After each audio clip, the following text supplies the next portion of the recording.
attaquer par cette première question qui serait quels ont été vos premiers sentiments lorsque vous avez appris que Mme Ségolène Neuville devenait secrétaire d'État et donc que de facto vous deveniez député? Ben écoutez, ça a été tout d'abord une immense satisfaction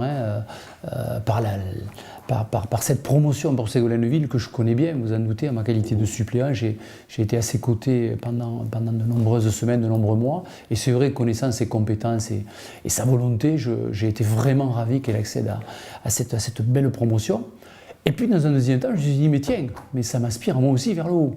Alors je n'étais pas forcément préparé, parce que vous savez, on se dit qu'il y a peu d'occasions pour que ça se passe. Donc voilà, passé le moment de surprise, eh bien j'ai pris acte de ce qui m'arrive et de la responsabilité que ça représente pour moi. Et donc voilà, je suis prêt, je crois, à assumer dans la continuité de ce qu'elle a fait un petit peu cette fonction de député sur la 3e circonscription et bien sûr également à l'Assemblée nationale à Paris.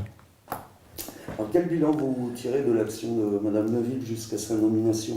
Vous en avez touché un petit mot. Alors, tout à fait. Alors, deux aspects. D'abord, l'aspect local, puisque la 3e circonscription, qui est une très grande circonscription, puisque depuis Perpignan, elle va rejoindre la frontière andorrane. Donc, je sais que là, elle a été très très présente sur ce territoire magnifique. D'ailleurs, je dis souvent que c'est de la plus belle circonscription de France. C'est vrai, sous le Caligou qui domine. Alors c'est vrai qu'elle a été très très présente auprès des populations, auprès des élus de cette circo. Donc là, je pense qu'il y a une reconnaissance de ce travail. Et puis, je sais aussi que sur l'Assemblée à Paris, au Palais Bourbon, elle s'est très investie dans des commissions de travail sur la protection des droits des femmes, sur un tas de sujets qui la passionnent. Et je crois que finalement, cette promotion, cette aspiration vers le gouvernement, c'est le résultat de cet excellent travail qu'elle a mené, aussi bien sur la Circo qu'au Palais Bourbon, où elle a vraiment été très très présente et très motivée. Alors, quel député avez-vous envie d'être? Alors, c'est vrai que je me suis posé la question, tiens, moi l'élu rural, l'élu de terrain, maire d'une petite commune, président d'une communauté de communes rurales, quel rôle je peux jouer à l'Assemblée nationale? Eh bien, très simplement, avec mes valeurs, c'est celui d'un élu de terrain, d'un élu rural, d'un élu de province. Et je pense que la voix des provinces a toute sa place à l'Assemblée, à côté des députés plus urbains, je dirais. Je pense que je vais y apporter tout ce qui est mon expérience d'élu rural, d'élu de terrain. La gestion d'une petite commune, toutes ses difficultés dans le contexte actuel, la mutualisation au sein d'une intercommunalité, fédérer un petit peu les énergies d'un territoire. Je pense que dans la construction des lois au niveau national, je pense qu'il y a une place pour ce discours-là. Voilà. Alors sur les dossiers que je souhaite porter, défendre et auxquels je souhaite m'intéresser, c'est surtout l'aménagement du territoire, c'est-à-dire l'avenir un petit peu de l'organisation des collectivités territoriales.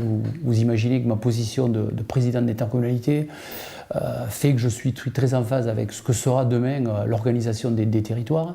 Donc ça c'est important. Et après bien sûr il y a toutes les problématiques liées à la 3e circonscription, les problèmes de la santé qui sont sur les hauts cantons où il y a souci, les problèmes de l'agriculture en souffrance aujourd'hui dans la vallée de la Tête, vallée très, très agricole je dirais, mais où on s'aperçoit aujourd'hui que cette profession a de grosses difficultés à exister. Donc toutes les problématiques de la Circo et puis l'avenir bien sûr de l'organisation territoriale au niveau national. Comme le maire que je suis, comme le président d'Interco que je suis, proche des gens, à l'écoute des gens. Il faut être sur le terrain, je crois que c'est là qu'on se nourrit vraiment des attentes d'un territoire. Et c'est à partir de là qu'on peut apporter dans l'édification des lois une pertinence, je dirais. C'est l'écoute des gens aujourd'hui, plus que jamais.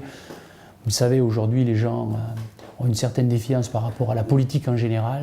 Donc je crois qu'il faut être à côté d'eux, les écouter. Je crois qu'il faut être très humble et près des gens. Voilà. Moi, je l'ai toujours été, donc le fait d'être député demain ne va pas me changer. Je vais continuer à pratiquer cette méthode. Je crois que le cumul des mandats, c'est d'actualité aujourd'hui, on en parle beaucoup, on le montre du doigt. Moi, je pense que pour créer de bonnes lois, il faut avoir justement ce que je vous disais, l'écoute du terrain et tout, et pour l'avoir, il faut être proche des gens. Donc je pense qu'un mandat local, un mandat national, ça va de pair, je pense. Sinon, on pourrait avoir des politiques coupées de la réalité du terrain, ce serait pas bon.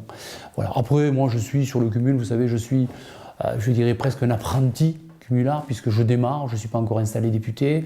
Je sais que dans ma commune, comme dans mon communauté, je suis bien entouré, j'use de la délégation sans problème.